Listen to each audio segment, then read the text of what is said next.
जय Hind and hello guys, स्वागत है आपका आपके अपने यूट्यूब चैनल ज्ञानदेह होस्ट में। और इस वीडियो में गाइस मैं आपको बताने वाला हूं रेलवे रिक्रूटमेंट बोर्ड यानी कि RRB group D online form 2026 के बारे में, जहां पर गाइस आपको लेटेस्ट अपडेट के साथ में जो आपके सामने प्रॉब्लम आ रही है, इशू आ रहे हैं, उनके हल सहित फॉर्म कैसे भरना है उसके बारे में संपूर्ण जानकारी। गाइस यहाँ पर अभी जो मेरे पास कमेंट्स आ रहे हैं या फिर रिक्वेस्ट आ रही है, तो ये आ रही है कि सर हम यहाँ पर अपना लाइव फोटो अपलोड नहीं कर पा रहे। इसके अलावा कुछ कैंडिडेट की ये भी कंप्लेंट आ रही है कि सर जब हम पेमेंट के इंटरफेस पर जाते तो वहां पर हमें यूपीआई का ऑप्शन देखने को नहीं मिल रहा, यानी कि हम अपना पेमेंट नहीं कर पा रहे। तो मैं गाइज उनको तो यही कहना चाहूंगा कि अगर आपसे पेमेंट नहीं हो रहा है तो आप मेरे द्वारा भी अपना पेमेंट करा सकते हैं। उसके लिए आपको सिर्फ मुझे 50 रुपये एक्स्ट्रा पे करने होंगे, और मेरे द्वारा पेमेंट कराने के लिए आपको मुझे कहाँ कॉन्टैक्ट करना है वो आप जान लीजिए। अभी जो आप वीडियो में देख सकते हैं ये मेरी इंस्टाग्राम आईडी है AMZADMALIK00। आप मुझे यहाँ पर फॉलो कीजिए, और फॉलो करने के बाद में मैसेज कीजिए और बोलिए कि सर हमें पेमेंट कराना है। आपको यहाँ पर पेमेंट करा करके जो आपकी डिटेल्स है पहले तो वो ली जाएगी और आपका पेमेंट किया जाएगा।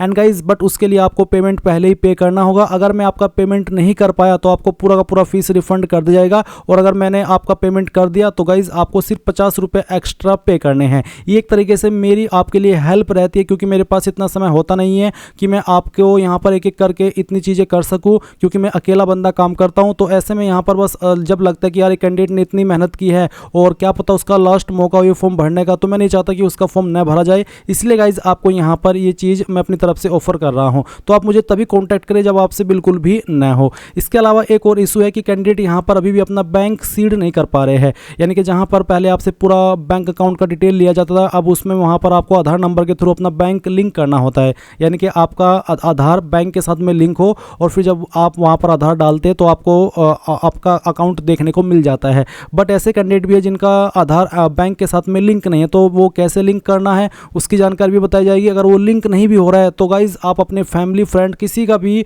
जो बैंक अकाउंट है वो लिंक कर सकते हैं। उससे कोई भी आपके फॉर्म के ऊपर नेगेटिव इफेक्ट नहीं पड़ेगा, क्योंकि गाइज वो सिर्फ और सिर्फ आपसे जो आपकी फीस रिफंड होगी उसलिए लिया जा रहा है, ना कि आपकी सैलरी के लिए। तो ऐसा कुछ नहीं है, मैंने नोटिफिकेशन पूरा रीड किया, आप उसमें अपनी फैमिली का जो अकाउंट है वो लिंक कर सकते, कोई भी इशू वाली बात नहीं है। अगर आपका खुद का नहीं हो रहा है तो आपको बिल्कुल भी परेशान नहीं होना कि यार मेरा नहीं हुआ, मैंने अपनी फैमिली का कर दिया या करूँ ना करूँ। तो आप अपनी फैमिली का कर दे और टेंशन फ्री होकर के बैठ जाए, अपनी एग्जाम की तैयारी करें। आपका फॉर्म में कोई भी गलत इफेक्ट नहीं पड़ेगा और नहीं आगे चल करके आपको कोई प्रॉब्लम होगी, क्योंकि मैंने पूरा नोटिफिकेशन पढ़ा है। अब यहाँ पर एक और चीज़ है कि क्या लास्ट डेट आगे बढ़ेगी। तो गाइज अभी तक के तो कोई ऐसा अपडेट आया नहीं है। मैं यहाँ पर बता दूं कि किस वक्त मैं इस वीडियो को रिकॉर्ड कर रहा हूँ, ताकि आपको पता चल सके कि इस वक्त तक तो कोई ऐसा नोटिस आया नहीं है रेलवे की तरफ से। आप देख सकते हैं दोपहर के 12:02 हुए, और टाइम भी देख सकते हैं संडे 1 मार्च 2026। तो अभी तक ऐसा कोई अपडेट है नहीं कि आपकी लास्ट डेट आगे बढ़ी या फिर बढ़ेगी। अगर इसके बाद बढ़ जाती है तो आपको थंबनेल पर बता दिया जाएगा और वीडियो के माध्यम से भी बता दिया जाएगा कि आपकी लास्ट डेट बढ़ चुकी है। बट अभी के लिए गाइज आपकी लास्ट डेट 2 मार्च 2026 यानी कि कल रात तक ही आप इस फॉर्म को भर सकते हैं। उसके बाद में लिंक डीएक्टिवेट कर दिया जाएगा अगर लास्ट डेट आगे नहीं बढ़ती है। एंड गाइज यहाँ पर अगर अब बात कर लेते हैं कि इसमें कौन लोग अप्लाई करने के लिए एलिजिबल है, तो इसमें 10वीं पास कैंडिडेट फॉर्म भर सकते हैं। फीस इसमें जनरल ओबीसी डब्ल्यूएस को 500 और SC/ST सर्विसमैन फीमेल एबीसी को 250, और इसमें एज आपकी 18 से 33 साल के बीच रखी गई है। अब मैं यहाँ पर आपको शुरू से लेकर आखिर तक इसका प्रोसेस बताऊंगा, और अगर आपको कहीं पर कोई भी इशू है तो आप कमेंट के माध्यम से पूछ लेना। और चलिए शुरू करते हैं। गाइज ये जो लिंक वीडियो के डिस्क्रिप्शन में, इसको आप ओपन कर लेना। यहाँ से आप सभी इन्फॉर्मेशन चेक करने के बाद में इंपॉर्टेंट लिंक के सेक्शन में आना और अप्लाई ऑनलाइन लिंक ओपन करना। देन आपके सामने वेबसाइट आ जाएगी। यहाँ पर आ जाने के बाद में गाइज अगर आपने इस वेबसाइट का इस्तेमाल करके पहले भी कोई फॉर्म भरा है तो आपका अकाउंट बना हुआ होगा। आप यहाँ पर डायरेक्टली लॉगिन करेंगे। एंड यहाँ पर जैसे कि लास्ट डेट नज़दीक है तो इस तरह से आपके सामने एरर भी आ सकता है, वेबसाइट लोड होने में थोड़ा प्रॉब्लम हो सकता है, बट आपको रिफ्रेश करके देखते रहना है, क्योंकि एक बार में कभी कभी जब इस तरह से लास्ट डेट नज़दीक आती है तो वेबसाइट ओपन नहीं होती। अब आप क्या करेंगे, लॉगिन के ऊपर क्लिक करेंगे। अगर आपको लॉगिन करने में जो आपका रजिस्टर्ड नंबर और पासवर्ड है उसमें इशू आ रहा है, OTP नहीं आ रहा है, तो आप लॉगिन विद आधार ये वाला माध्यम सेलेक्ट करना। इसमें आप वो नंबर डालना जो आधार के साथ में लिंक है, और फिर जनरेट आधार OTP के ऊपर क्लिक करना, यहाँ पर टिक करना, और आई एम नॉट रोबोट के ऊपर क्लिक करके लॉगिन कर लेना। अगर 1-2 बार में ना हो तो आपको 2-3 बार रिफ्रेश करके देखना है, हो जाएगा। उसके अलावा अगर आप इसके माध्यम से करना चाहते तो आप रजिस्टर्ड नंबर, ईमेल एड्रेस और पासवर्ड डाल करके लॉगिन हो जाएंगे। बट ये उनके लिए जो कि पहले से रजिस्टर्ड है।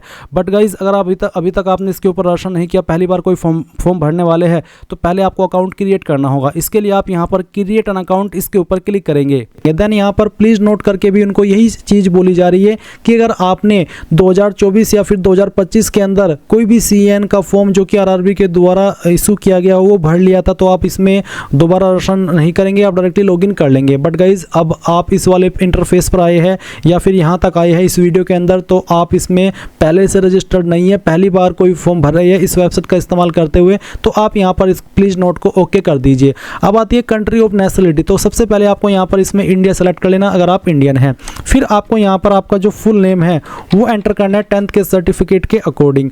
और गाइज इस फुल नेम को आपको यहाँ पर दोबारा डाल करके वेरीफाई भी कर देना है। फिर आपसे पूछेगी कि आपने 10वीं के बाद में आपका नाम बदला है, अगर हाँ तो यस, नहीं तो आप नो कर देंगे।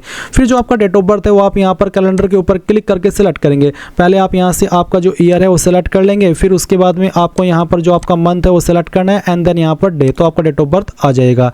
फिर गाइज आपको डेट ऑफ बर्थ को यहाँ पर दोबारा से यहाँ पर डाल के वेरीफाई करना है। तो जो भी आपका डेट ऑफ बर्थ अभी आपने भरा वो आप यहाँ पर एंटर कर दें। इसके बाद आप आपका जेंडर सेलेक्ट कर लेंगे, मेल या फीमेल। जेंडर को दोबारा सेलेक्ट करके वेरीफाई कर देंगे। सेम वे में आप यहाँ पर आपका जो फादर नेम है वो एंटर करेंगे। ये भी आपको 10th के सर्टिफिकेट के अकॉर्डिंग फिल करना है। तो फादर नेम को आपको यहाँ पर दोबारा डाल करके वेरीफाई कर देना है। इसके बाद आप यहाँ पर आपकी माताजी का नाम एंटर करेंगे, माताजी के नाम को दोबारा डाल करके वेरीफाई कर देंगे। फिर आती कॉन्टैक्ट डिटेल।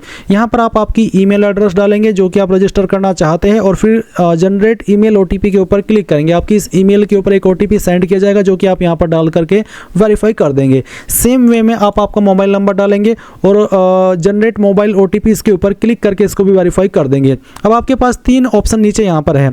एक है वेरिफिकेशन थ्रू डिजिलॉकर और दूसरा है वेरिफिकेशन थ्रू आधार कार्ड या फिर I do not have Aadhaar card. तो अगर आप डिजिलॉकर के माध्यम से वेरिफिकेशन करना चाहते तो आपको वेरिफिकेशन थ्रू डिजिलॉकर इसके ऊपर क्लिक करना होगा। आपको डिजिलॉकर की वेबसाइट के ऊपर ट्रांसफर किया जाएगा। अगर आपका डिजिलॉकर की वेबसाइट के ऊपर पहले से अकाउंट बना हुआ है तो आप डायरेक्टली लॉगिन करके अपनी परमिशंस अलाउ कर देंगे और जो आपकी डिटेल्स हैं जो भी आपने वहाँ पर डिजिलॉकर के ऊपर डॉक्यूमेंट्स अपलोड किए वो यहाँ पर सभी फैच कर ले जाएंगे। और अगर आप आधार कार्ड के थ्रू इसमें वेरिफिकेशन कराना चाहते तो आप इसके ऊपर क्लिक करेंगे, देन आपको आधार की वेबसाइट के ऊपर ट्रांसफर किया जाएगा। वो कैसे आप देख लीजिए, नीचे यहाँ पर आपसे आपका आधार नंबर मांगा है। जैसे आप आपका आधार नंबर डालेंगे, जनरेट आधार OTP के ऊपर क्लिक करेंगे तो गाइज यहाँ पर एक OTP आपको सेंड किया जाएगा। वो OTP डालेंगे और वेरीफाई के ऊपर क्लिक करके उसको वेरीफाई कर देंगे। इसके बाद आप यहाँ पर टिक करेंगे। फिर आप एक पासवर्ड क्रिएट करेंगे। पासवर्ड आपका कैसा उसका आप एग्जांपल देख लीजिए। पासवर्ड के अंदर इंग्लिश का कैपिटल लेटर कम से कम एक, स्मॉल लेटर कम से कम एक स्पेशल कैरेक्टर और साथ ही डिजिट, कुछ इस तरह का पासवर्ड आप बना लेंगे अपनी मर्जी से और उस पासवर्ड को दोबारा डाल करके वेरीफाई कर देंगे। फिर आप यहाँ पर आई एम नॉट रोबोट के ऊपर क्लिक करेंगे और preview and create an account इसके ऊपर क्लिक करेंगे। इसके ऊपर क्लिक करने के बाद जो भी जानकारी आपने शुरू से लेकर अभी तक भरी है वो सभी आपके सामने आएगी। अच्छे से जानकारी एक एक करके चेक कर लेना क्योंकि ये वो सब जानकारी है जो कि करेक्शन के टाइम भी आप एडिट नहीं कर पाएंगे, इसलिए सभी जानकारी अच्छे से चेक करनी है, टाइम लगा करके एक स्पेलिंग, ताकि आपको पूरी तरीके से श्योरिटी हो जाए कि यहाँ सभी इन्फॉर्मेशन सही है। और जब आपकी इन्फॉर्मेशन बिल्कुल करेक्ट हो तब आप यहाँ पर इसको सबमिट कर देना। जैसे ही आप ये प्रोसेस कंप्लीट कर लेंगे आपका अकाउंट क्रिएट हो जाएगा। अब आप यहाँ पर इस वाले इंटरफेस पर आएंगे और लॉगिन करेंगे। लॉगिन करने के लिए आपके पास यहाँ पर 2 विकल्प हैं। एक है आधार वाला, अगर आपने आधार के थ्रू वेरिफिकेशन किया है तो आप यहाँ पर लॉगिन विद आधार सेलेक्ट करके आपका वो नंबर डालिए जो आधार के साथ में लिंक है और जनरेट आधार OTP के ऊपर क्लिक कीजिए और जो OTP आएगा वो यहाँ पर डाल करके आई एम नॉट रोबोट के ऊपर क्लिक करके लॉगिन हो जाइएगा। अगर इसमें कोई इशू आ जाता है तो आप login with RRB account credential इसके ऊपर क्लिक करना, आपका रजिस्टर्ड नंबर या ईमेल एड्रेस यहाँ पर डालना और जो पासवर्ड अभी आपने बनाया अपनी मर्जी से वो यहाँ पर डालना और फिर यहाँ पर आई एम नॉट रोबोट के ऊपर क्लिक करके लॉगिन के ऊपर क्लिक करना। इसके बाद में गाइज आपके सामने यहाँ पर OTP सेंड करने का विकल्प आएगा। आपको सेलेक्ट करना होगा कि आप OTP ईमेल पर चाहते हैं या फिर नंबर पर, जो भी माध्यम आप सेलेक्ट कर लेते हैं उसी के ऊपर आपको OTP सेंड किया जाएगा। वो OTP आप यहाँ पर डालेंगे और लॉगिन के ऊपर क्लिक कर देंगे। कई बार OTP आने में थोड़ा लेट हो जाता है, इसलिए आपको थोड़ा सा वेट कर लेना है। अब आप यहाँ पर क्या करेंगे, ऑनलाइन एप्लीकेशन के सेक्शन में क्लिक करेंगे। आपको यहाँ पर आपकी वैकेंसी देखने को मिल जाएगी। कुछ कैंडिडेट यहाँ पर इसमें प्रॉब्लम फेस कर रहे हैं कि उनके सामने दिल्ली जोन नहीं आ रहा है। तो गाइज जिन कैंडिडेट के सामने यहाँ पर दिल्ली जोन नहीं आ रहा है उनको यहाँ पर इसमें चंडीगढ़ जोन से अप्लाई कर लेना है, क्योंकि यहाँ पर दिल्ली जोन का जो एक सब कॉन्टिनेंट जोन है वो यहाँ पर चंडीगढ़ माना जाता है। प्रीवियस भर्ती में भी कुछ ऐसा ही हुआ हुआ था। तो यहाँ पर अगर आपको दिल्ली जोन में अप्लाई करना है तो आप चंडीगढ़ सेलेक्ट कर लेना। अब चलिए यहाँ पर आपको जिस भी जोन में अप्लाई करना है आपकी चॉइस के अकॉर्डिंग वो आप सिलेक्ट कर ले, फिर यहाँ पर टिक कीजिए और उसके बाद में नेक्स्ट के ऊपर क्लिक कीजिए। अब यहाँ पर आपके सामने कुछ ऐसा इंटरफेस आ जाएगा। गाइज मैं आपको बता दूं कि मेरा पहले से इस वेबसाइट के ऊपर OTR हो रखा था, मैंने पहले से अपना अकाउंट बनाया हुआ था, तो मेरी जानकारी यहाँ पर कुछ वहाँ से फैच कर ली गई है। अगर आप पहली बार इस फॉर्म को भर रहे हैं इस वेबसाइट का इस्तेमाल करते हुए तो आपको सभी जानकारी यहाँ पर भरनी होगी। जैसे कि यहाँ पर एक विकल्प है मैरिटल स्टेटस, तो आप मैरिड हो या अनमैरिड हो, जो भी आपका स्टेटस है वो आप सेलेक्ट कर लेना। रिलीजन आपका क्या है, हिंदू, मुस्लिम, क्रिश्चियन, सिख, बुद्धिस्ट, जो भी है वो आप सेलेक्ट कर लीजिएगा।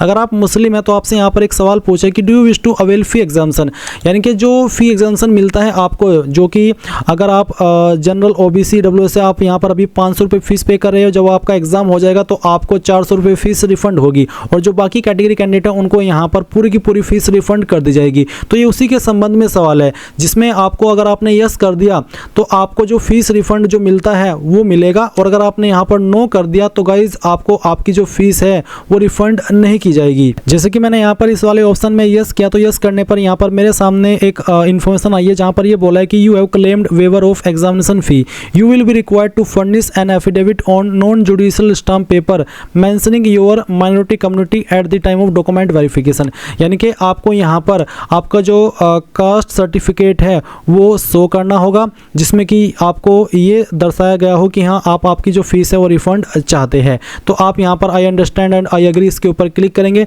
अगर यहाँ पर आप do you wish to avail fee examination में नो कर देते हैं तो गाइज आपको जो फीस रिफंड होती है आपके एग्जाम के बाद में वो फीस रिफंड नहीं होगी। इसलिए आप यहाँ पर सभी कैंडिडेट अगर आपके सामने ये ऑप्शन आए तो आप इसमें यस करना। फिर जब आपका एग्जाम हो जाएगा तो जनरल OBC EWS को 400 रुपये फीस रिफंड होगी, और जो बाकी कैटेगरी कैंडिडेट हैं उनको यहाँ पर जो पूरी की पूरी फीस है वो रिफंड कर दी जाएगी। अब आता है मदर टंग, यानी कि आपकी मातृभाषा कौन सी है। आप जिस भी स्टेट में हैं और उस स्टेट की जो लोकल लैंग्वेज है वो जो वहाँ पर बोली जाती है वो लोकल लैंग्वेज आप यहाँ पर सेलेक्ट कर लेंगे, वही आपकी मदर टंग कहलाई जाती है। अब आता है choice of language for examination, आपकी जो एग्जाम है वो आप किस लैंग्वेज में देना चाहते हैं, इनमें से जो भी लैंग्वेज आप सेलेक्ट कर लेंगे फिर इसी लैंग्वेज में आपको एग्जाम देना होगा। फिर आता है permanent visible mark of identification, आपकी बॉडी के ऊपर ऐसा निशान जिससे आपकी बॉडी की पहचान होती है, निशान आपकी बॉडी के ऊपर कहीं पर भी हो सकता है, तो इस निशान के बारे में आपको यहाँ पर लिख देना है, और ये निशान आपका जलने का, कटने का, बर्थ मार्क कुछ भी हो सकता है। फिर दूसरा मार्क है, अगर आपकी बॉडी के ऊपर एक से ज़्यादा निशान है तो आप दूसरे निशान के बारे में यहाँ पर लिख दीजिए। इसके बाद आती है कास्ट कम्युनिटी, यानी कि आपकी कास्ट कैटेगरी कौन सी है, जनरल हो, ST हो, OBC हो या फिर EWS है, जो भी आपकी कास्ट कैटेगरी है वही आप सेलेक्ट करेंगे। अगर आप अनरिजर्व्ड है, जनरल है, तो आपके सामने कोई अतिरिक्त ऑप्शन नहीं आएगा, बट अगर आपकी कैटेगरी ST है तो यहाँ पर गाइज आपके सामने अतिरिक्त ऑप्शन आएगा। जैसे कि आप देख सकते हैं कि SC ST कैंडिडेट को यहाँ पर जो आपका सर्टिफिकेट है वो देना होगा। मैं यहाँ पर I understand and I agree इसके ऊपर क्लिक करता हूँ, आपके सामने कुछ इस तरह से विकल्प आएंगे। अगर आप OBC सिलेक्ट करते हैं तो भी आपके सामने यहाँ पर इसी तरीके से विकल्प आएंगे। OBC सिलेक्ट करने पर एक अतिरिक्त विकल्प ये है कि जहाँ पर पूछा कि सिलेक्ट नॉन क्रीमी या फिर creamy layer status under OBC, अगर आप OBC क्रीमी लेयर है तो आपको जनरल के रूप में कंसिडर किया जाएगा, और अगर आप नॉन क्रीमी लेयर OBC तो फिर आपको जो रिजर्वेशन के फ़ायदे हैं वो यहाँ पर मिलेंगे।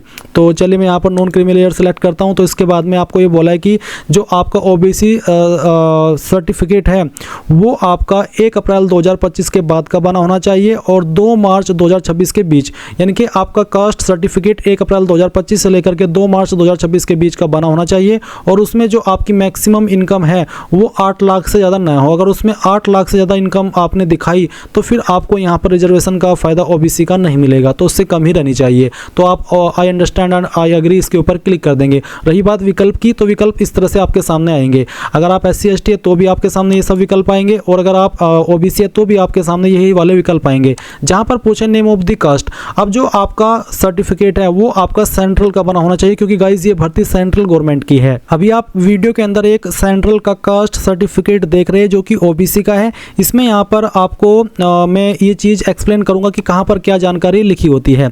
तो इसमें गाइज अभी सबसे पहले आपसे पूछिए इसमें नेम ऑफ द कास्ट, तो कास्ट इसमें कहाँ पर मेंशन होती है, तो इसमें यहाँ पर आप देख सकते हैं इस कैंडिडेट की जो कास्ट है वो यहाँ पर लिखा गया है तेली कम्युनिटी। आप देख सकते हैं Uttar Pradesh state belongs to the Teli community, यानी कि यहाँ पर जो आपका लिखा होगा कास्ट, वो कास्ट आपको यहाँ पर इसमें नेम ऑफ द कास्ट में लिख देना है इस तरह से। उसके बाद में पूछा है कम्युनिटी सर्टिफिकेट नंबर, तो कम्युनिटी सर्टिफिकेट नंबर क्या है, आप यहाँ पर देख सकते हैं इसमें आवेदन क्रमांक है और प्रमाण पत्र क्रमांक है। तो गाइज जो आपका प्रमाण पत्र क्रमांक है यही आपका सर्टिफिकेट नंबर कहलाया जाता है। तो आप यहाँ पर इसमें सर्टिफिकेट नंबर में जो आपके सर्टिफिकेट में लिखा है प्रमाण पत्र क्रमांक वो लिख देंगे। उसके बाद आता है कम्युनिटी सर्टिफिकेट इश्यूइंग अथॉरिटी, कौन सी अथॉरिटी ने इसको जारी किया। यहाँ पर काफ़ी सारी पोस्ट दी गई है। अब ये कैसे पता चलेगा कि मेरा सर्टिफिकेट कौन से पोस्ट के अधिकारी ने जारी किया है। आप यहाँ पर सक्षम अपने इस सर्टिफिकेट में आइए और देखिए यहाँ पर सक्षम अधिकारी के बाद में कौन सी पोस्ट को लिखा गया है। जैसे कि ये सर्टिफिकेट इस कैंडिडेट का तहसीलदार के द्वारा जारी हुआ है। ऐसा नहीं है कि आपका सर्टिफिकेट भी तहसीलदार के द्वारा ही जारी हो, ये अलग अलग पोस्ट के अधिकारी द्वारा जारी होता है। तो आपको देखना है यहाँ पर सक्षम अधिकारी के बाद में कौन सी पोस्ट लिखी है। जो भी पोस्ट लिखी है अगर वो हिंदी में लिखी है तो आप उसको इंग्लिश में ट्रांसलेट कर लेना, और अगर आप समझ पा रहे हैं कि हाँ ये इस पोस्ट के अधिकारी ने जारी किया तो अच्छी बात है। जैसे कि यहाँ पर तहसीलदार लिखी है, अब मैं यहाँ पर आता हूँ और इसमें मैं तहसीलदार सेलेक्ट कर लेता हूँ। अब आता है कौन सी स्टेट के द्वारा जारी हुआ है, तो ये सर्टिफिकेट जारी हुआ है उत्तर प्रदेश के द्वारा। तो चलिए मैं यहाँ पर इसमें उत्तर प्रदेश सेलेक्ट कर लेता हूँ। अब आते हैं कि कौन सी डेट में जारी हुआ है, तो ये सर्टिफिकेट जारी हुआ है 15 फरवरी 2025। बट गाइज ध्यान दीजिए कि जो ओबीसी का कास्ट सर्टिफिकेट है वो आपका 1 अप्रैल 2025 के बाद का बना होना चाहिए, यानी कि इस कैंडिडेट का ये सर्टिफिकेट वैलिड नहीं है क्योंकि इसमें ये पहले का बना हुआ है। तो आपको न्यू बनवा लेना है अगर आपकी डेट पुरानी है। चलिए मैं यहाँ पर ये सेलेक्ट कर लेता हूँ। इसके बाद गाइज आप यहाँ पर नीचे की तरफ आएंगे और आपकी जो एड्रेस की इन्फॉर्मेशन है वो देंगे। तो इसमें यहाँ पर आपको पहले आपका प्रेजेंट एड्रेस फिल करना है, जैसे कि आपकी स्टेट सेलेक्ट कर लेनी है, आपकी डिस्ट्रिक्ट सेलेक्ट कर लेनी है, एड्रेस क्या है वो कंप्लीट आपको एड्रेस के सेक्शन में डाल देना है। आपका नियरेस्ट सिटी या फिर मेजर टाउन कौन सा है वो आप यहाँ पर भर देंगे और अपना पिन कोड भी डाल देंगे। नीचे एक लाइन है कि tick if permanent address is same as present address, यानी कि अगर आपका परमानेंट एड्रेस और प्रेजेंट एड्रेस सेम है तो आप इस बॉक्स को टिक कर देना, अगर अलग है तो अनटिक करके अलग से इस तरफ अपना परमानेंट एड्रेस फिल कर लेना। बट मेरा सेम है तो मैंने इसको टिक कर दिया। इसके बाद आप पहले इस जानकारी को सेव कर देंगे और फिर नेक्स्ट के ऊपर क्लिक करेंगे। इसके बाद आपके सामने यहाँ पर डिक्लेरेशन आएगा जहां पर बोला है कि I hereby consent that my refund may be credited to the bank account linked with my mentioned Aadhaar number. ये जो इसमें एक इस तरह का एक विकल्प आ रहा है या कह लीजिए कि ऑप्शन आ रहा है, ये पहले नहीं आ रहा था जब आपके आरआरबी ग्रुप डी के ये फॉर्म स्टार्ट हुए थे। ये बाद में चेंजेस किया गया है जिसमें कि यहाँ पर आपको बेसिकली ये कहा जा रहा है या फिर कह लीजिए कि मैं अपना कॉन्सेंट दे रहा हूँ कि जो मुझे रिफंड मिलेगा, जो कि मैंने वीडियो की शुरुआत में आपको बताया था कि SC ST कैंडिडेट को जो 250 रुपये फीस पे करनी होती है पूरी पूरी रिफंड की जाएगी जब उनका CBT हो जाएगा, यानी कि उनका एग्जाम हो जाएगा, चाहे वो पास करे चाहे फेल करे। और जो बाकी कैटेगरी कैंडिडेट 500 रुपये फ़ी पे कर रहे हैं उनको 400 रुपये फीस रिफंड होगी। तो ये उसी के संबंध में है जहाँ पर ये कहा जा रहा है कि मैं अपना कंसेंट दे रहा हूँ कि मुझे जो मेरा रिफंड है फीस का वो मेरे उस बैंक अकाउंट के अंदर दिया जाएगा जो कि मेरा आधार नंबर के साथ में लिंक है। क्योंकि आप जब अपना कोई बैंक अकाउंट ओपन कराते तो उसमें आपको अपना आधार नंबर लिंक कराना होता है। तो यहाँ पर यही है कि मैंने अपना जो बैंक अकाउंट है जो आधार नंबर के साथ में लिंक करा रखा है उसके अंदर मुझे अपना रिफंड चाहिए और मैं उसके लिए कंसेंट दे रहा हूँ। तो आप आई अंडरस्टैंड एंड अग्री इसके ऊपर क्लिक करेंगे। तो ये चीज़ आपको समझ में आ गई। अगर आपका बैंक के साथ में आधार नंबर लिंक नहीं है तो गाइस इसको लिंक करा लीजिए क्योंकि उसी में फिर आपको रिफंड आएगा। अब आप यहाँ पर देखेंगे कैटेगरी डिटेल, इसमें यहाँ पर आपसे पूछा कि क्या आप एक सर्विसमैन है, अगर है तो यस, नहीं तो आपको नो करना है। फिर पूछा है कि क्या आप एक विकलांग कैंडिडेट है, अगर हाँ तो यस, नहीं तो यहाँ पर भी आपको नो करना है। फिर पूछे कि is your writing ability affected, basically है कि अगर आपको लिखने में कोई प्रॉब्लम है और आप उसके लिए स्क्राइब चाहते तो यस करेंगे, अगर आप बिल्कुल ठीक ठाक है तो आप यहाँ पर इसमें नो कर देंगे। उसके बाद economically backward class section EBC है, आपसे पूछे कि आप एलिजिबल है फी कंसेशन अंडर EBC, अगर है तो आप यहाँ पर यस करेंगे, नहीं तो आप यहाँ पर नो कर देंगे। जैसे कि यहाँ पर है कि note EBC candidate should be aware that they are entitled only for fee concession and not to job reservation, यानी कि सिर्फ इनको फी कंसेशन मिलता है, कोई जॉब रिजर्वेशन इससे नहीं मिलेगा। If valid EBC certificate is not submitted during document verification then your candidature will be rejected, यानी कि जब आपका डॉक्यूमेंट वेरिफिकेशन होगा अगर आपने उस वक्त इस ऑप्शन में यस करके सर्टिफिकेट वहाँ पर नहीं दिया अपना EBC का तो फिर आपका फॉर्म रिजेक्ट कर जाएगा। तो अगर आप EBC है तो आप इसमें यस करेंगे, अगर आपको फी कंसेशन चाहिए और आपके पास सर्टिफिकेट है तो नहीं तो आप इसमें नो कर देंगे। फिर क्या आप एक एम्प्लॉय है इंडियन रेलवेज की, अगर हाँ तो यस, नहीं तो नो कर देना है। इसके बाद पूछा है कि name of the current department organisation. अगर आप कोई करंट जॉब कर रहे हैं जैसे कि सेंट्रल गवर्नमेंट में, स्टेट गवर्नमेंट में या फिर पब्लिक सेक्टर अंडरटेकिंग में, तो आप सेलेक्ट कर लेंगे। अगर आप अभी छोटी मोटी कोई जॉब कर रहे हैं तो आप यहाँ पर नॉट एप्लीकेबल सेलेक्ट कर ले।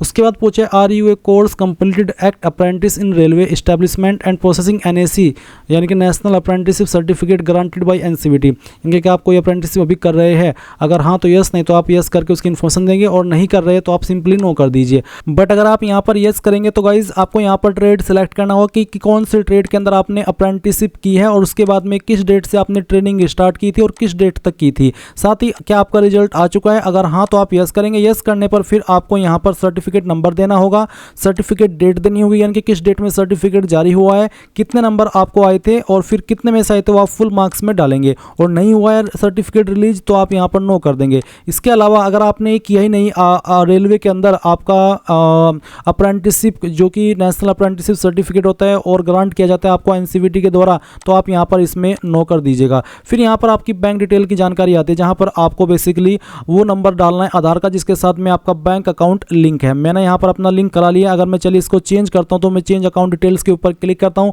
अब आप यहाँ पर वो आधार नंबर डालिए जो कि आप इसमें लिंक करना चाहते हैं, यानी कि जिसके अंदर आप फीस रिफंड चाहते हैं। पहले तो आप यहाँ पर खुद का नंबर डाल कर देखिए। चलिए मैं आपको लाइव करके दिखाता हूँ।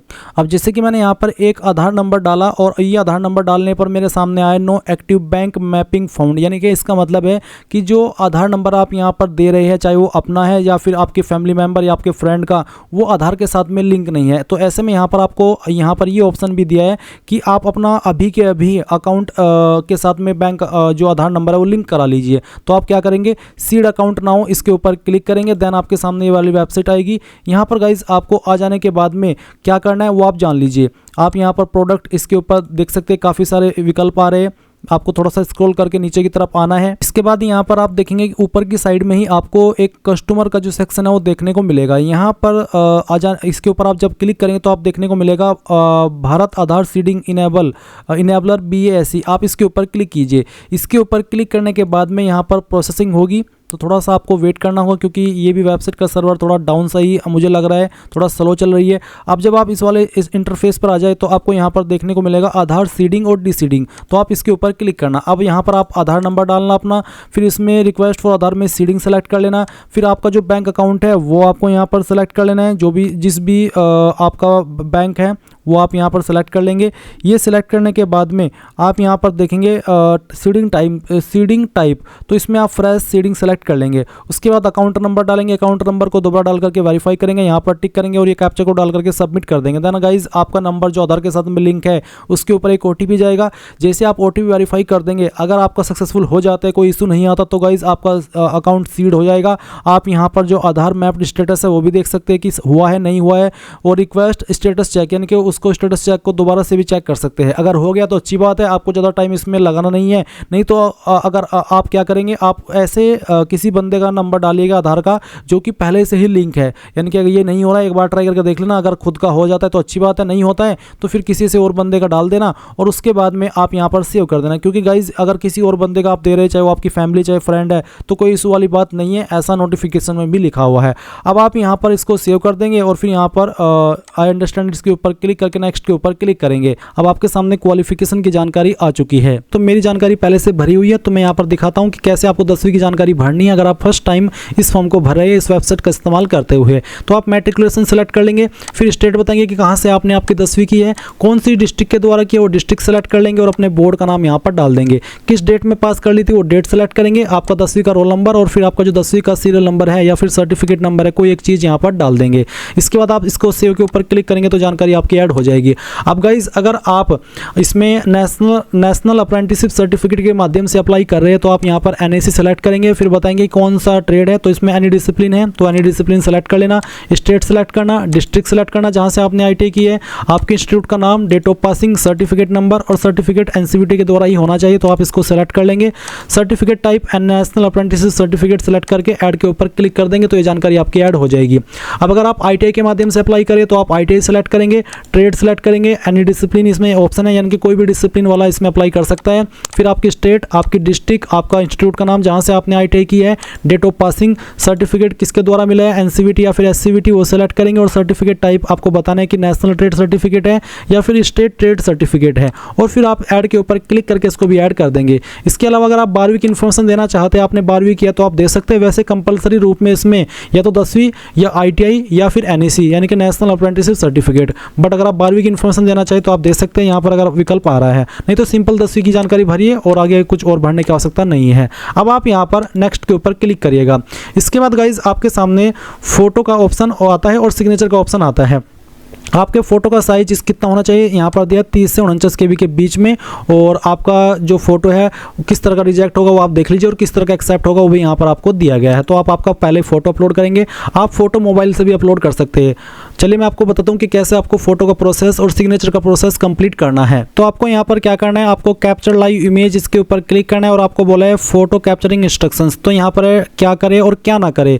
You are allowed to capture only 3 times within 5 minute. 5 minute के अंदर 3 मौके आपको मिलेंगे अपलोड करने के। Sit in a well lit area in front of a light coloured background, sit at the centre and align your face with the red circle. यानी कि क्या क्या चीज़ आपको करनी है और क्या चीज़ आपको नहीं करनी है वो आपको यहाँ पर बोला गया है। तो कैप्चर लाइव इमेज इसके ऊपर क्लिक कीजिए, और आपसे पूछे कि आप जुड़वा है, अगर हाँ तो यस, नहीं तो आप नो करेंगे। नो करने के बाद आप कैप्चर लाइव इमेज इसके ऊपर क्लिक करेंगे, और आपको आपका जो फेस है इस वाले बॉक्स के अंदर एडजस्ट करना है। गाइज जैसे ही आपका फोटो अपलोड हो जाए तो आप यहाँ पर आपका सिग्नेचर अपलोड करेंगे। इसका साइज जैसे कि यहाँ पर मेंशन किया गया कि 30 से 49 KB के बीच में होना चाहिए। तो आप ब्राउज के ऊपर क्लिक कीजिए, जहाँ पर आपकी सिग्नेचर की फाइल है वो आपको यहाँ पर सेलेक्ट करनी है और इसको ओपन करना है। आपका सिग्नेचर यहाँ पर आएगा, और अगर उसमें कोई इशू हुआ तो आपको एरर दे दिया जाएगा। तो आप यहाँ पर सटीक फाइल सेलेक्ट करेंगे दिए गए इंस्ट्रक्शंस के अकॉर्डिंग, जो कि आपकी रिजेक्ट ना हो। चलिए मैं यह फाइल सेलेक्ट करता हूँ, ओपन करता हूँ, और गाइज अगर आप सही फाइल यहाँ पर सेलेक्ट करेंगे तो इस तरह से आपके सामने आ जाएगी। आप यहाँ पर इस तरह से आपका जो सिग्नेचर है